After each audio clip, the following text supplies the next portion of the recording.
And welcome back to the second live edition of the Hot Corner. I'm Pete Branson alongside my faithful partner Will Eggy. Thanks for coming back and watching us one more time. We're trying to now we're back in where the magic began here in the J Street Studio, Princeton, New Jersey. Upgraded to video though, so got this nice curtain. So eventually, once the advertising dollars start rolling in, we can upgrade to the studio space. Get a nice little wooden desk. Yeah. With the logo on the front. With the logo, yeah. the dollars are coming soon. Yeah. So eventually down the line, we'll upgrade our setup. So I think we're going to talk about this podcast going to be purely devoted to the NFL Divisional Round weekend, one of my favorite weekends in sports. Yep. Up there for me with the first weekend weekend of March Madness. Divisional round games, World Cup, those are kind of my favorite. Like just like lots of games happening.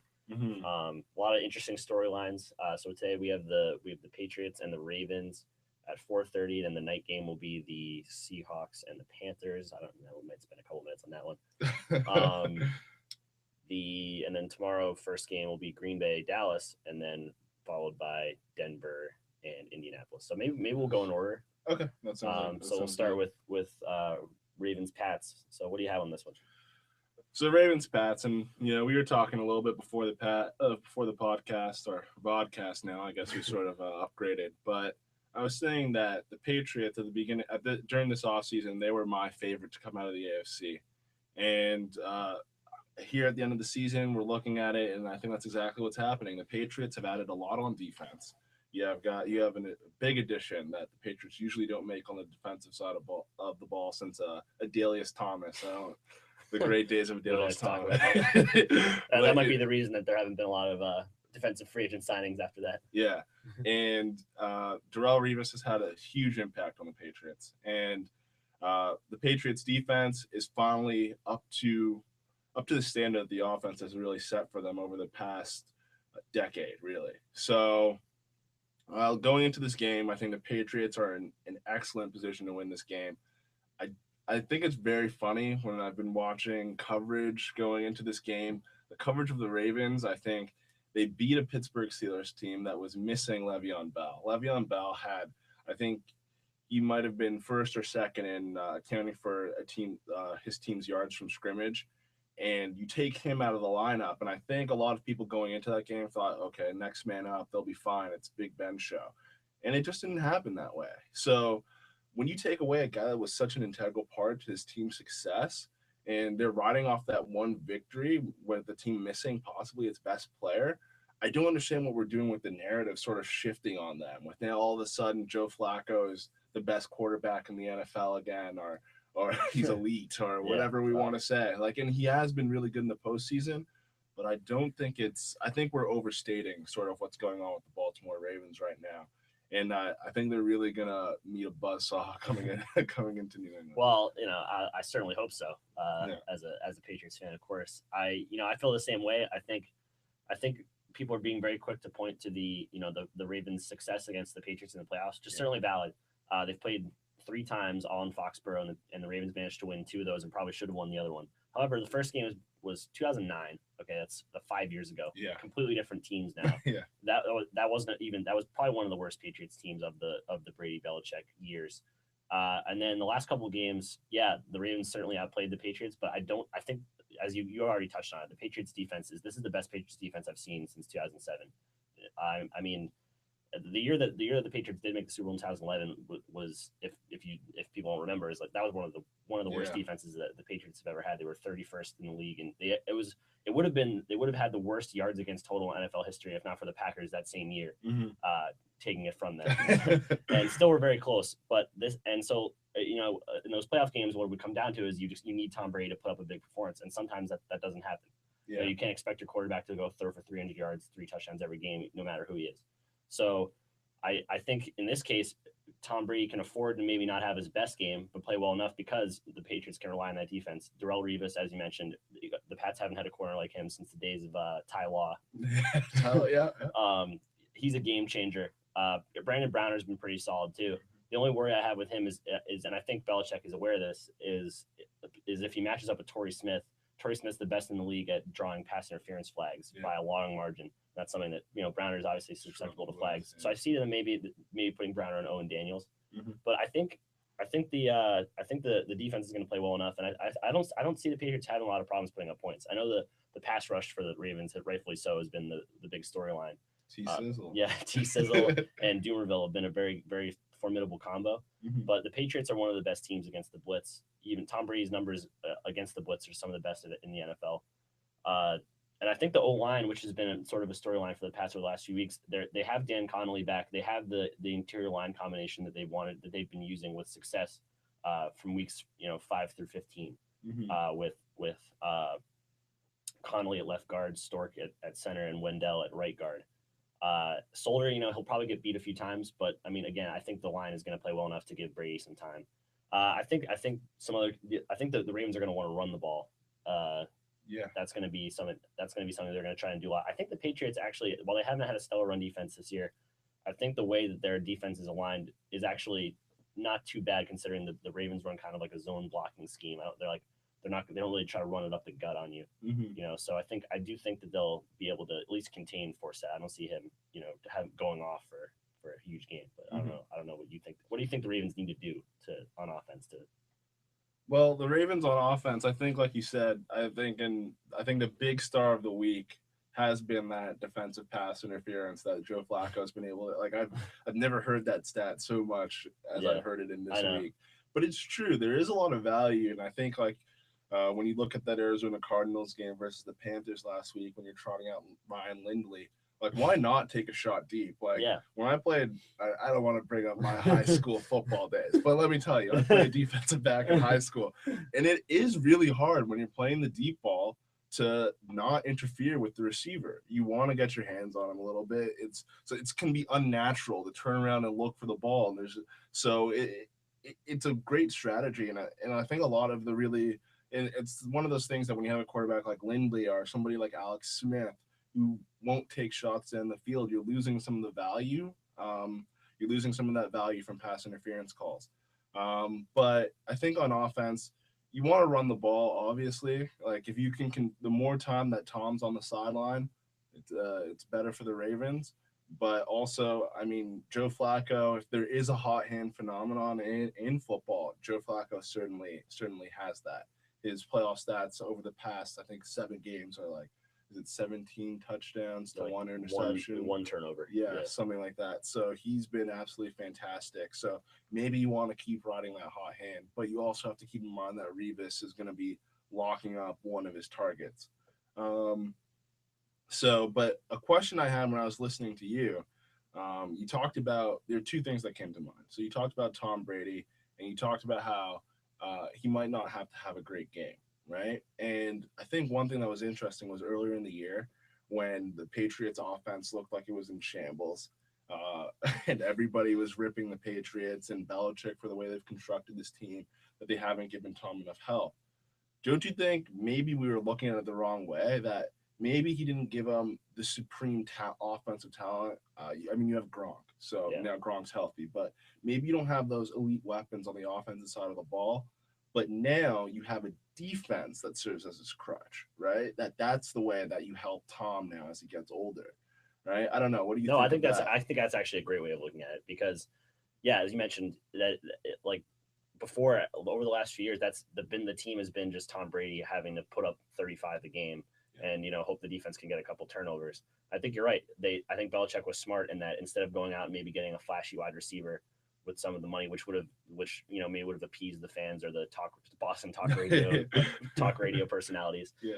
Going out and getting Darrelle Revis, that's been his best, I think, free agent signing in his career. I mean, you can't be overstated how much he's helped that defense. And I think that, and having a defense you can rely on is huge, I think, for a quarterback, especially not feeling like you have to make that big play. I feel like Tony Romo suffered from that a little bit in Dallas. Like, he felt like, look, we can't stop anyone. I gotta make something happen here. So I think that having that security is definitely good for Brady. I think it was better. I think it was definitely the smarter move. I think that's a good way of looking at it. That Belichick, that crush for Tom Brady wasn't maybe a Steve Smith or any of the other free agent wide receivers, but it was instead having Darrelle Revis, Brandon Browner, some good defensive guys. So I think that's definitely a good way of looking at it.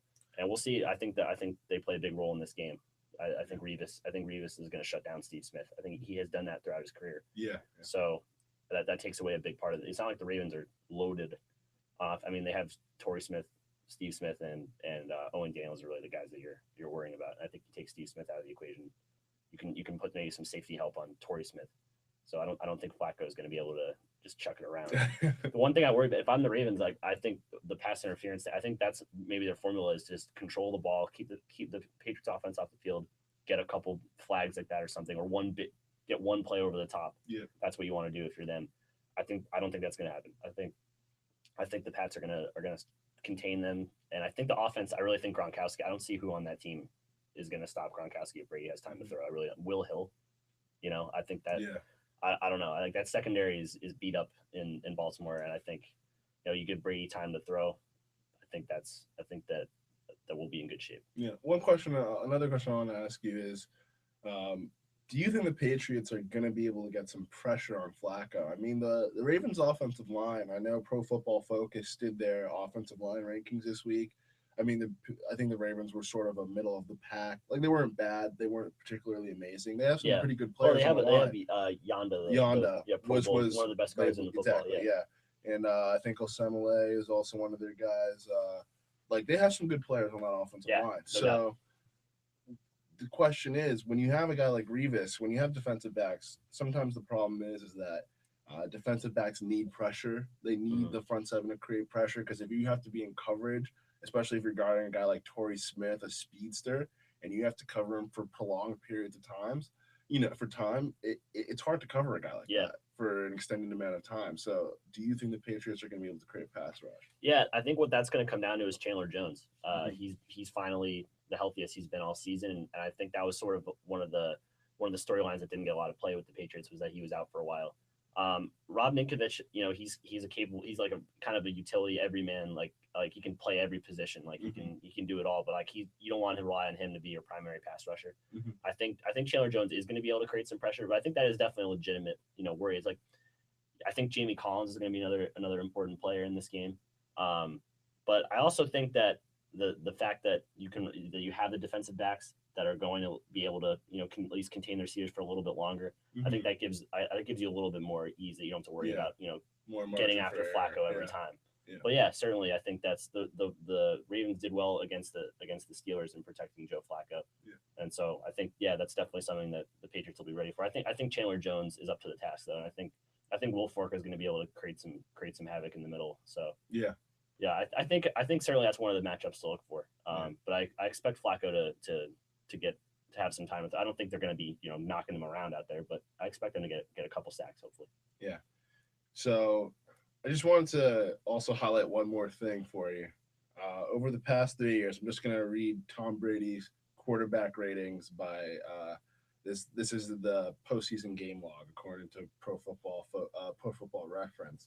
So you have in 2012 a 137.6 QB rating, 57.5, 91.1. Okay, in 2012 you have that was which year? That was 2011. That's 2011. 2012 you have 115, and then you have 62.3, and then 2013 you have a 78.4 and a 93.9. So there's some really high highs, and there's some lows in there. Well, and I think the two lowest ones you mentioned, I think, were against the Ravens too, which is the. Finish your question. No, so I'm just. What do you think? I don't want to get into hot take territory, but do you think Brady's the same type of playoff performer as he was earlier in his career? Well, see, it's tough because I think Brady wasn't putting up really gaudy numbers early on in the playoff when he won his first 9 playoff games. Yeah. So in the 3 Super Bowl runs, I don't know. I think what it is really is that nobody can sustain that level of performance for every time they're playing in the playoffs. Yeah. I think it would be interesting to see what Brady's narrative would have been like if he had put up some of those tougher games early on in his career and then came back to then win 3 Super Bowls. So I don't know. I don't know. I don't think he was I think I can't really say that. I don't think he's a worse playoff performer. I don't know. I think he had an incredible defense behind him during those Super Bowl runs, and I think and he's put up the best numbers of his career post Super Bowl era. Yeah. So I think the common denominator, I think what it is it's just it was a small sample size at first, and he happened to win 9 straight games, and then you get that reputation as being unbeatable in the playoffs. I think the same thing's happening with Flacco right now. Yeah. But at the end of the day, no one's invincible. Yeah. So Brady, and at the end, like Brady's had a couple tough games, but overall his playoff numbers are pretty solid. And I just think at this point he's just not as good as he was, maybe 5 years ago. And that's just with age. I mean, he's not, and he also doesn't have the same team around him. I think, if you would put Tom Brady in the Broncos offense last year, he would have put up pretty good numbers. Yeah. But I think he's not that, he doesn't have the same arm strength or accuracy that he had in 2007. But I mean, that's to be expected at this point in his career. So I would still, if I had to win one game, I don't know. I can't really separate my bias from it, but he'd be one of the first guys that I would choose. So I don't know. Worst playoff performer, I don't know. I think it's just a lot of it is circumstances, and I think everyone's going to have a couple games where they don't play their best, and he's never really laid a complete egg in the playoffs where he's throwing like 4 picks or anything like that. I think spread out. I think his numbers probably cover like 16 games now, so you can sort of look at it as like a season long sample, and they're still pretty good. So I just think at this point that he's just by virtue of being old, he's just not not the same guy that he was 5 years ago. But I think he's still one of the best in the league, and I think he's also smart in he's aged well in that he's just a very smart player, and that he moves in the pocket. Like he's obviously not very mobile, but just the little things about moving around in the pocket and throwing to the right guy. I think if you have that, I mean, look at Peyton Manning. That guy can't throw at all. Yeah. And he still puts it in the right place every time. Yeah. I think Brady's sort of a similar way. So I don't know. I don't think he's a worse playoff performer. I think he's just been solid the whole time, and it has to do with the composition of the team and breaks going your way. So I'm sorry if that was kind of a convoluted answer. No, that's dead on. So let's make our picks. Okay. What's your pick for this game today? Okay. I'm gonna go Patriots 31, Ravens 13.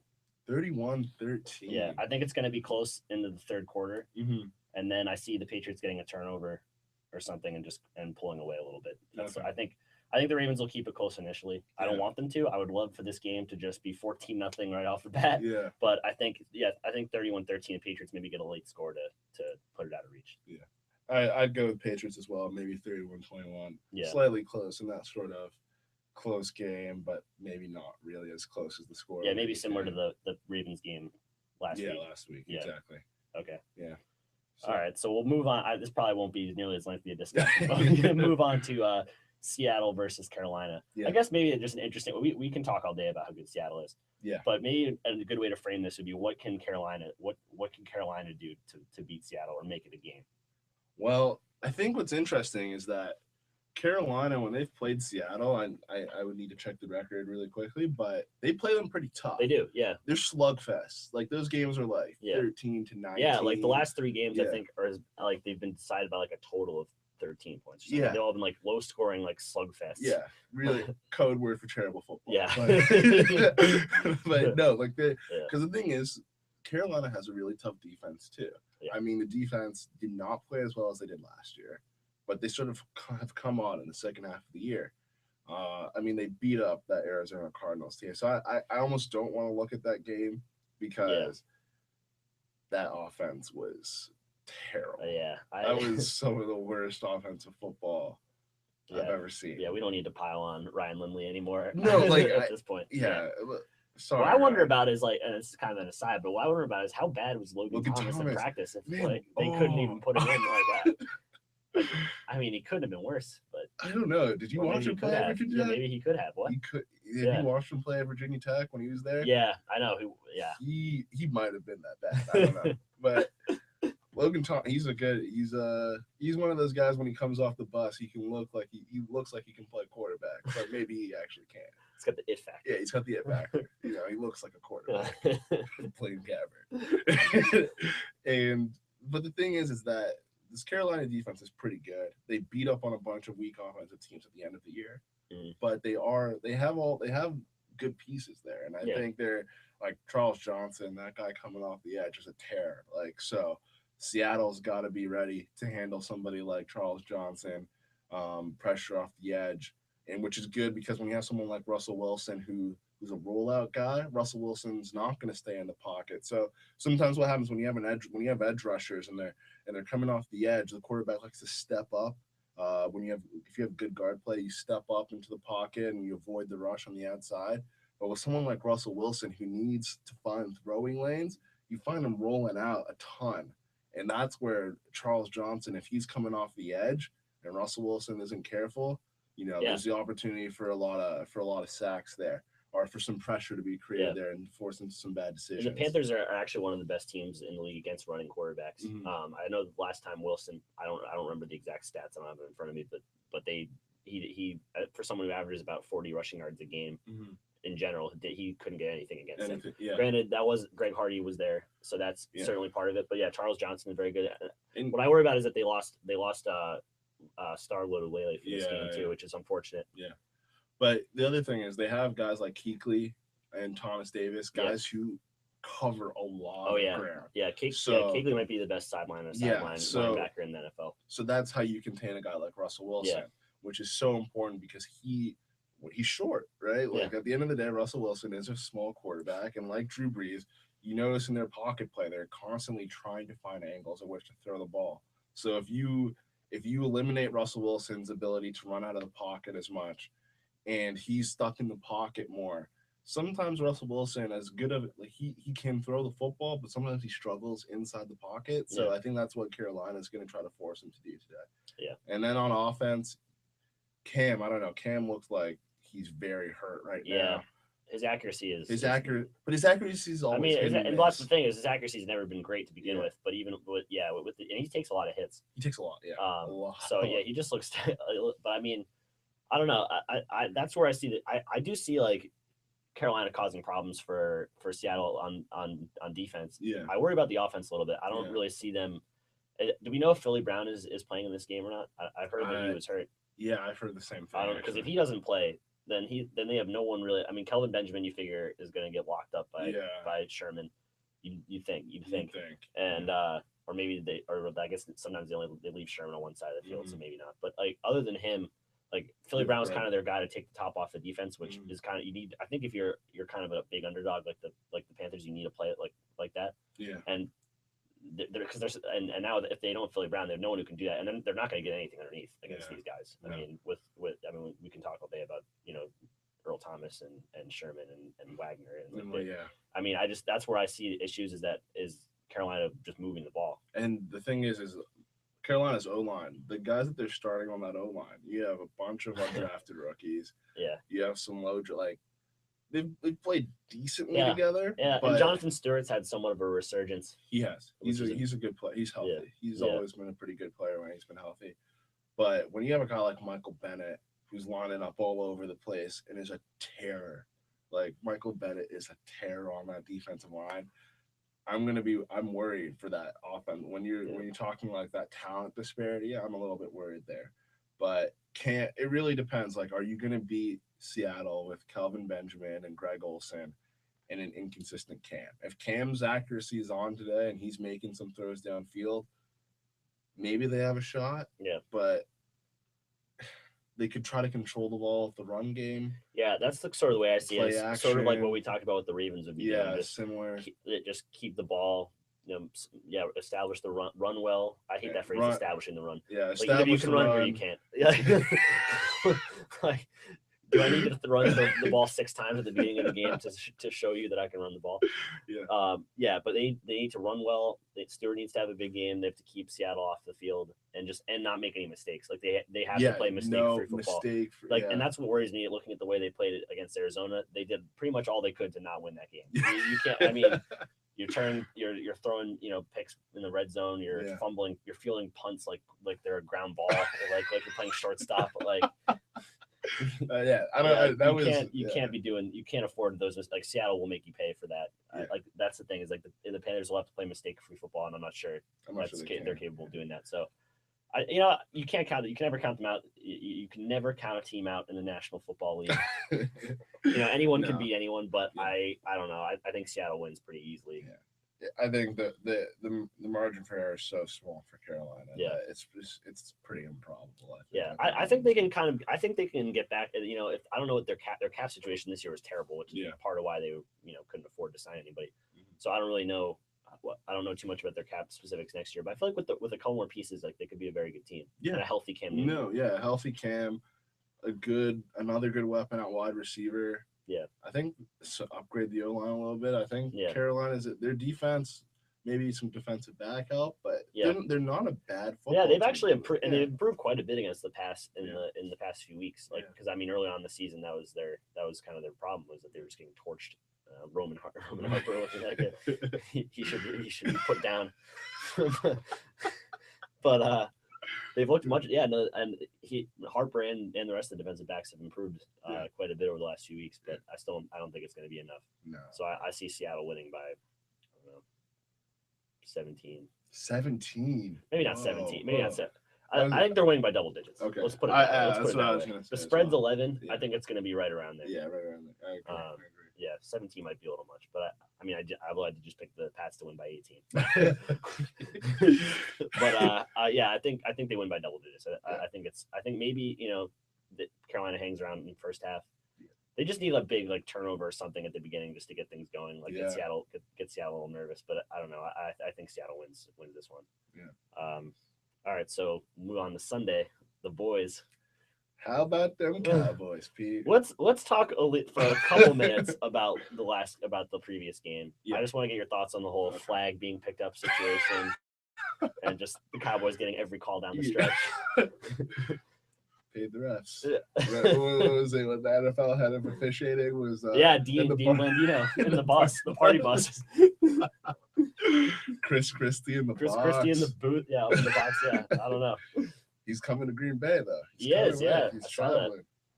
Yeah. Do you? I think. I mean, that was a great game. If you're a Lions fan, I think you probably have reason to be a little disappointed with the way it went. But I think what gets lost in that is that Jim Caldwell could have won the game if he had just gone for it on fourth down, or if Matt Stafford hadn't fumbled the ball twice in the last drive. Like they had chances to put it away. And even the flag. There was a lot of time left in that game.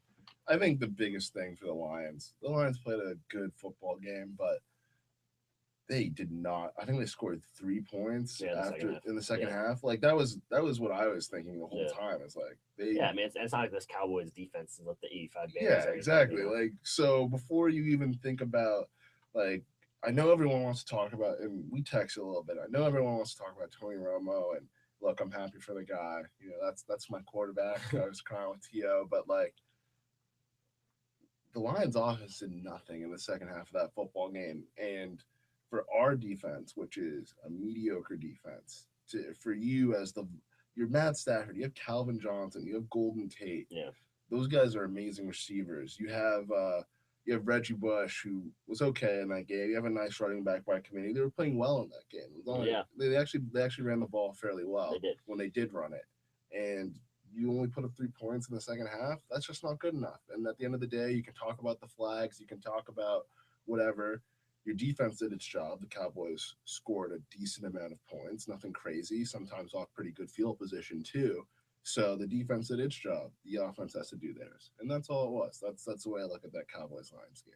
And maybe that's a homer pick if you want to say the flag or whatever. No, for me, the flag thing, I don't really I'm not sure. It was a very borderline call. Either way, it wasn't to me that it was a blatant, pass interference, but it was throwing the flag, calling the penalty and picking it up.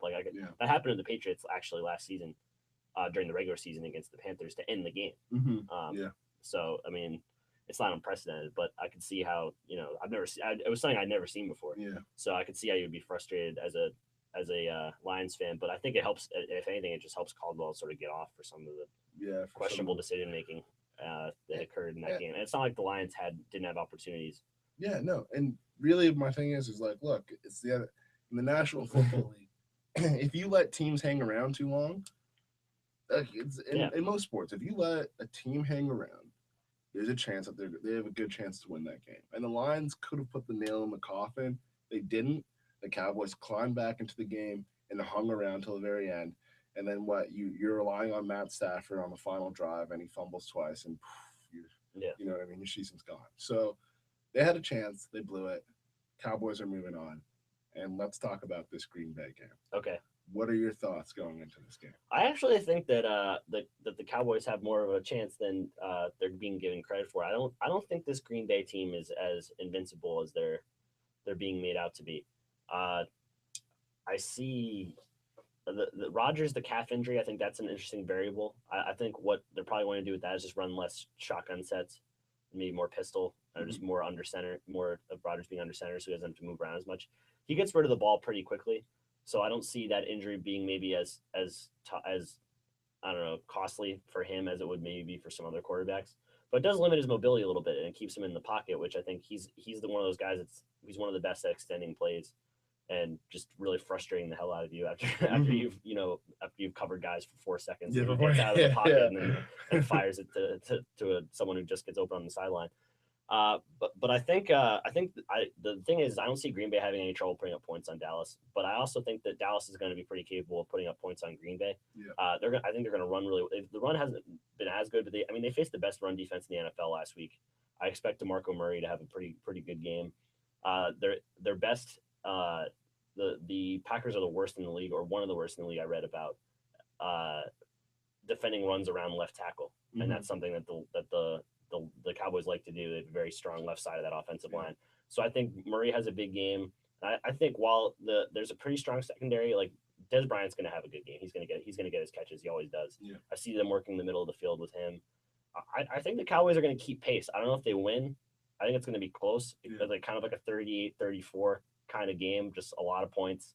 Maybe whoever has the ball last, wins. I really think that the Cowboys are not being given enough of a chance in this one because I think they match up better with Green Bay actually than they do with Detroit. But I mean, that's just as an outsider. I don't know. You're obviously more in tune with the Cowboys than me, so I don't know what you think. I wish this was like being on First Take right now, like where they've been in Dallas and Skip is just playing in the crowd, like so I could just go, the Cowboys are gonna win, they're going to the Super Bowl, and just do that. But unfortunately, I'm in the J Street studio. But in all honesty, this Cowboys team, I mean, they've been a surprise. This offseason, I was kind of, as much as I was, I still have the Cowboys fan bravado, but I was concerned about the defense that looked like it got worse from last year. Yeah, no, I was too. I mean, you take the same team that went 8-8 and you worsen the defense, which was already the worst in the NFL. Exactly. And so I wasn't very high on them this offseason, but this defense has played very well this year.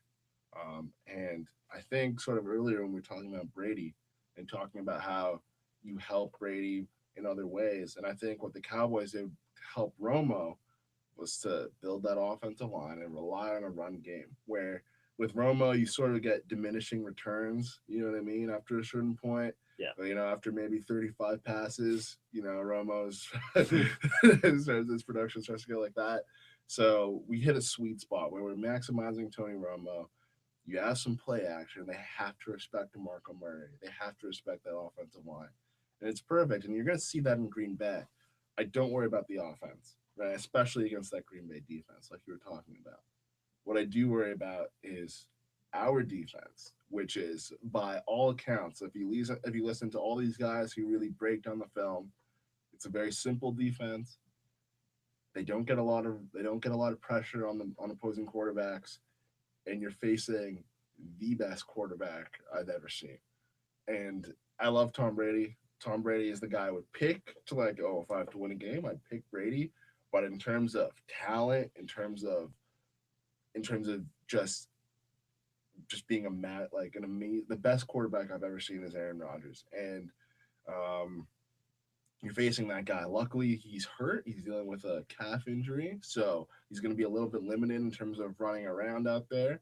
But I don't know. Like when you're, I think at some point, the carriage has to turn back into a pumpkin. You know what I mean? The clock strikes 12 and everything goes back to what it's supposed to be. And I think this Cowboys team, this Cowboys defense in particular, is going to turn back into the pumpkin they are against this Green Bay team. So do I trust Romo to outduel Rodgers?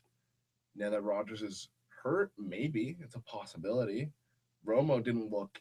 Another thing, I think I was texting you in the game. In the first quarter, I was concerned watching Romo throw the ball. Yeah.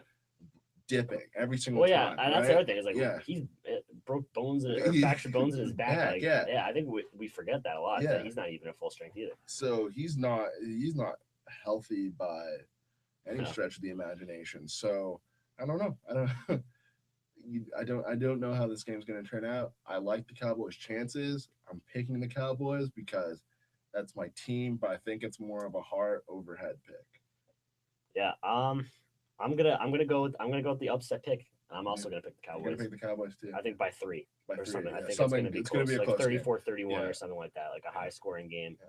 I don't know. I see there's something about the Cowboys this year that is just different than the last few years. That they just seem to make that play when they need to. They made that big fourth down. Yeah. Again, it's those kind of plays. They just I think it's probably a lot of it. I think is continuity just with that offense. I mean, Romo knows those guys so well now with Bryant and Witten. Witten's been there forever. Witten's been there. And that offensive line, they like. I mean, I myself have given Jerry Jones a lot of flack for some of the ways he's run this team, but they've done very well to build through the draft with offensive linemen. Good thing they didn't draft Johnny Football, and they did. I was upset when they didn't draft Oh, Johnny. Yeah. Oh, Johnny. One of my friends was talking the other day. He was like, Jason Witten runs slower than Peyton Manning in the 40. Just the way Witten runs now, it's just hilarious. He looks like he's the slowest player on the field, but he's always open. I love it. He's always open. So he's Mr. Dependable. He's not quite what he used to be. Witten was, I think, in my opinion, the best tight end in the NFL for a period there. I don't think he got the recognition at the time. I agree. But he was, and now he's sort of coming down the hill a little bit, but he's still an excellent player. Yeah, he's a Hall of Famer, no doubt. No doubt. Yeah, he was. I think the problem was he was a little overshadowed by Tony Gonzalez. Tony Gonzalez, Antonio Gates at the too. time. Yeah. Those guys were good. And then you enter the Gronk era. The Gronk, Jimmy Graham, mutant tight end era. Yeah. Exactly. No, Witten was has been the most dependable guy. Like I know Romo. That Romo and Witten have some sort of like record. I think it maybe most completions between a quarterback and a tight end or something like that. He's. I think I see him picking up some big first downs. I think he's going to be able to find his way open in the middle of the field. Like the Cowboys have a lot of great weapons. They have. Dez Bryant is like, and they're guys that are really good after the catch, and that's what I see. Dez is probably might be the best in the league after the catch. That was the one thing from his rookie year. Whenever he got the ball in his hands, like I've never seen a receiver be so violent with the football. Oh, I know. And like the thing about Dez is he just put it together. Like all the pieces were there when he was kind of younger, and now it's all just together in a fantastic package. So with terrible sideburns, but it's all together. It's all together now. Yeah. I think he and Williams is great after the catch too. Those are both guys that are good. Even Beasley's kind of turned into a solid guy. Yeah, too. We developed him. He's done really well for us. And DeMarco, I mean, you can't say enough about him. Yeah, he's the engine that makes this team. Him and the O line together. Yeah, engine that make this team go. So yeah, I think when you have an offense that's that good, I think you have a chance against anybody. Yeah. So and I don't think Green Bay's pass rush is going to be a huge issue. So I see the Cowboys putting up points, but Green Bay should put up some points too. Yeah. So I think it's gonna be a fun game. Yeah, it will be. So all right, last one. Broncos Colts tomorrow. I don't know. I kind of see the Broncos just winning this really easily. I don't know if I'm looking at the wrong way or what, but I don't know. I feel like the Colts are a pretender. Hot take alert. Like I feel like the Colts are. They had one good playoff game against the Bengals without AJ Green or Jermaine Gresham. Right. Yeah. Like kind of disguise the fact that they were really not a very good team this season. I mean, they were fine, obviously a fine team winning their division, but against teams with winning records, like they were awful this year. Yeah. Anytime they played anybody good, they got beat. Like the Patriots, Broncos. Except when they destroyed the Broncos, right? What? When the Bengals beat the Broncos. I'm talking about the Colts. Oh, the Colts. I'm talking about the Colts. Okay. Yeah, no, the Bengals. Yeah, I actually would have. I think the Bengals. I thought they were going to win that game. That it wasn't smart of me to think that. I thought they were on the road. I thought they were going without AJ Green. I thought they were going to win, but no, the Colts. I'm saying against winning records. Yeah, I just don't. I don't know. I think Andrew Luck. Like I think without Andrew Luck, with like a different quarterback, like an average maybe Alex Smith kind of quarterback, they're like a 5-win team. Yeah. So Luck's war is pretty high right now. Yeah, Luck is a big one of the bigger wars in the league. So I think the only way they really win this is is if luck just goes off. Yeah. Because I mean, the Colts aren't going to stop the Broncos. I don't think. Maybe you think they can. I mean, they have a good secondary for sure. Here's the thing. Watching Peyton Manning take on those Bengals in that Monday Night Football game where he looked terrible. Like, he looked like he could not throw the football anymore. And the Broncos are C.J. Anderson's team now, which I don't know. It's bizarre. Yeah, like it's all of a sudden, and we don't know what's going on with Peyton. I think we talked about this in the podcast we did over the Christmas break. Is Peyton hurt?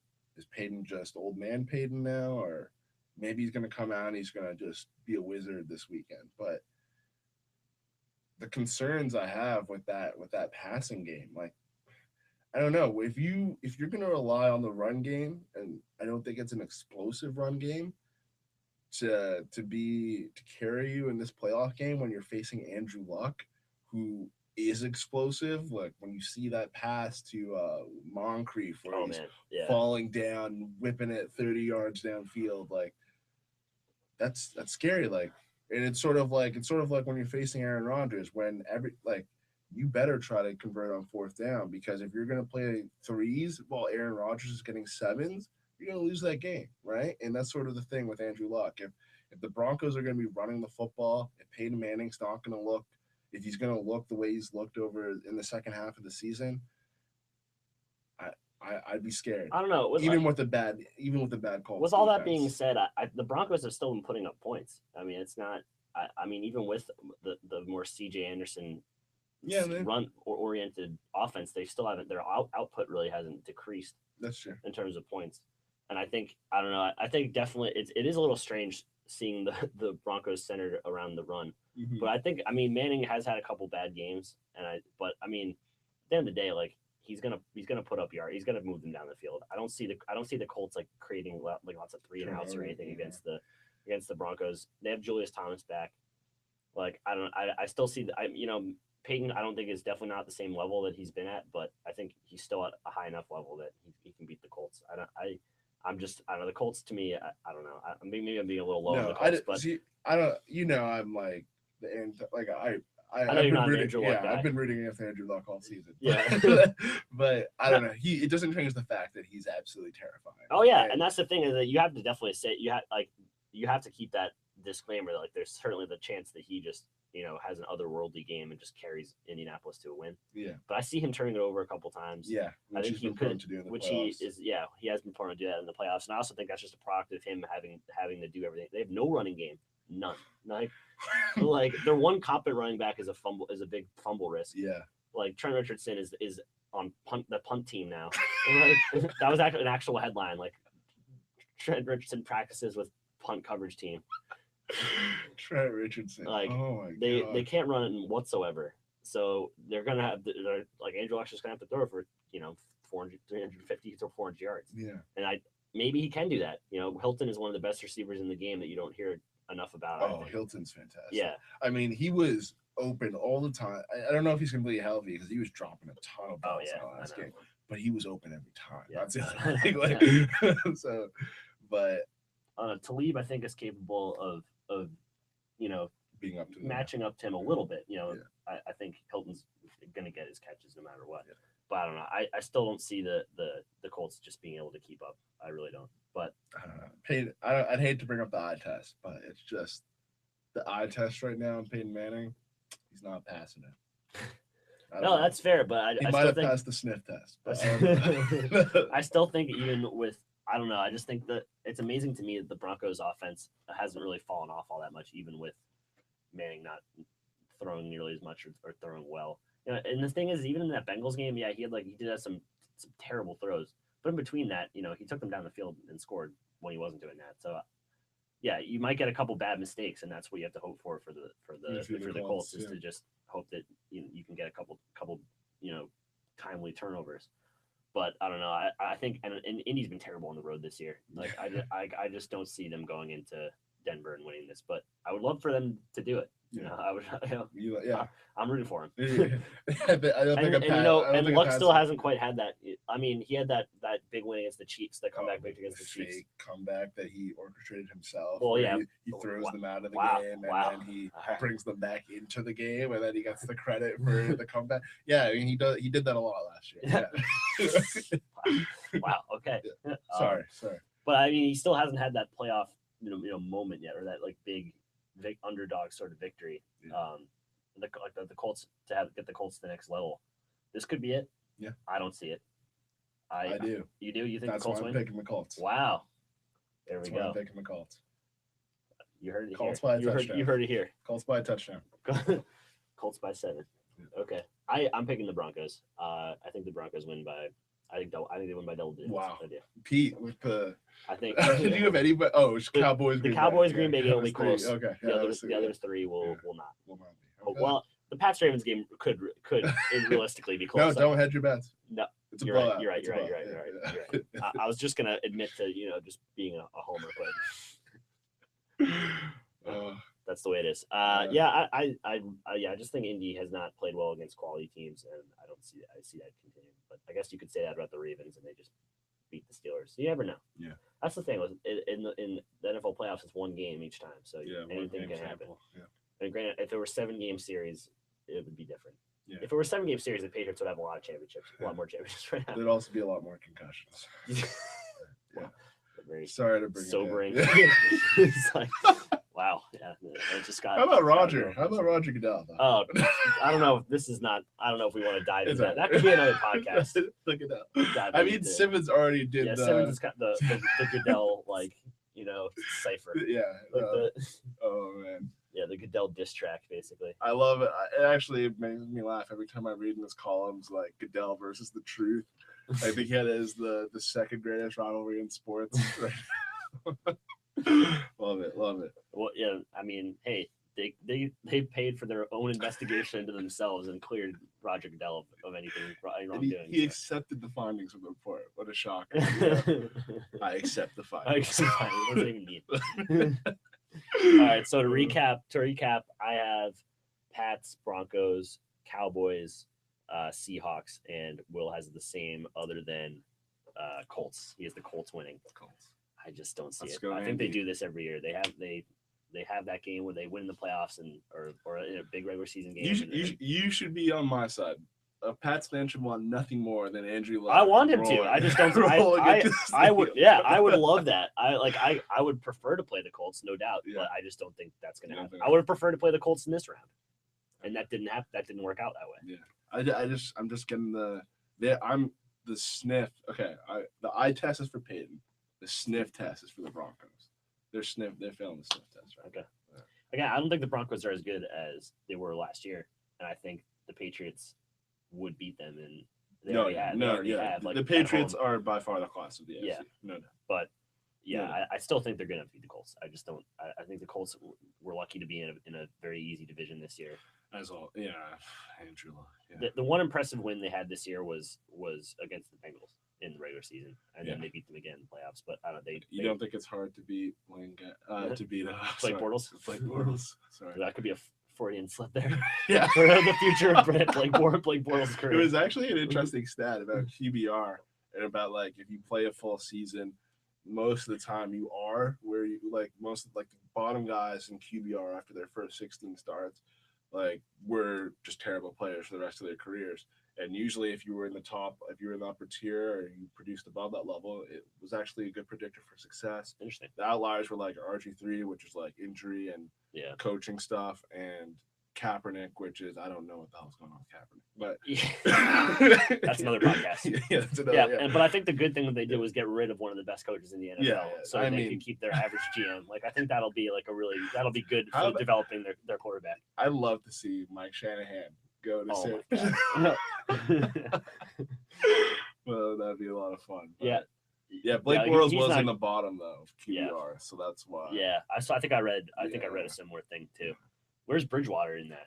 Bridgewater, I didn't know, but he's done pretty well. Bridgewater actually had a pretty successful. We'll finish on this because this is a little debate I was having with someone else. Yeah. Who do you think is the best? Who had the best rookie season out of all the quarterbacks? Of all the quarterbacks, So you have Derek Carr, you have Blake Bortles, you have Teddy you have Bridgewater. You have Selfie Mettenberger. Yep.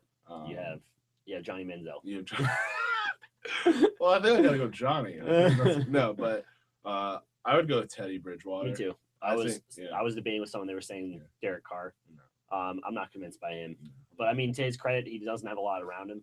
Yeah, I mean, he's played well. He's played well. I think he's earned another season. Yeah, I'm not saying that just because Teddy's the best doesn't mean Derek's right, bad. and that's kind of what I was saying too. Exactly. I see Bridgewater.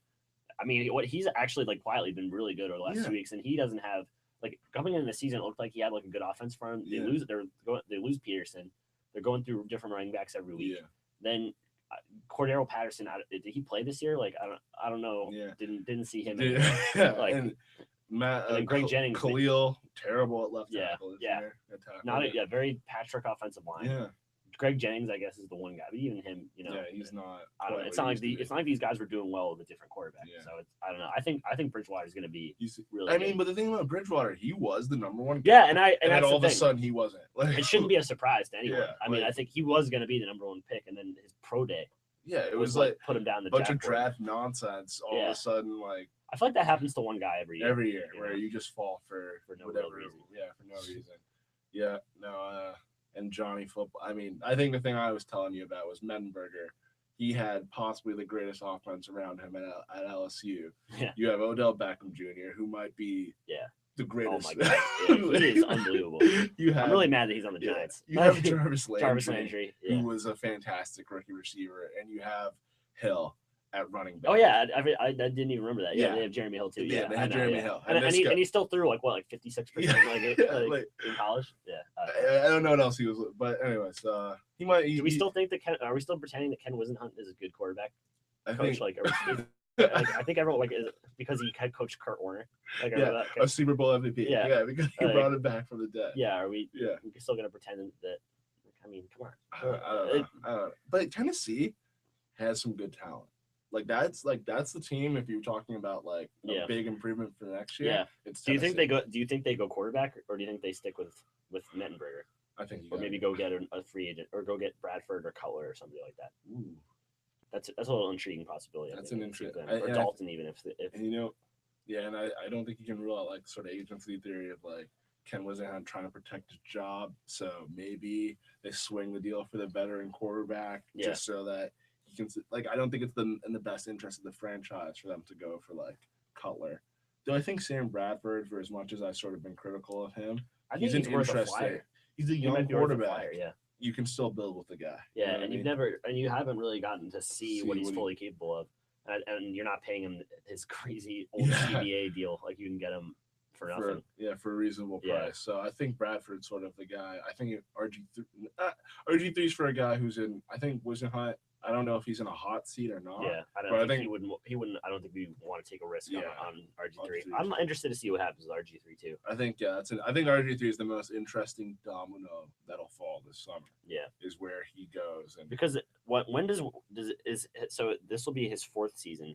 Yes, next year. Okay, so and they have to pick up. They'll have to pick up the option after that. Yeah, if they want. That'll be the big decision. Yeah, that'll be the big decision. Yeah. So do they hold on to him for this year? You think? Or I don't know.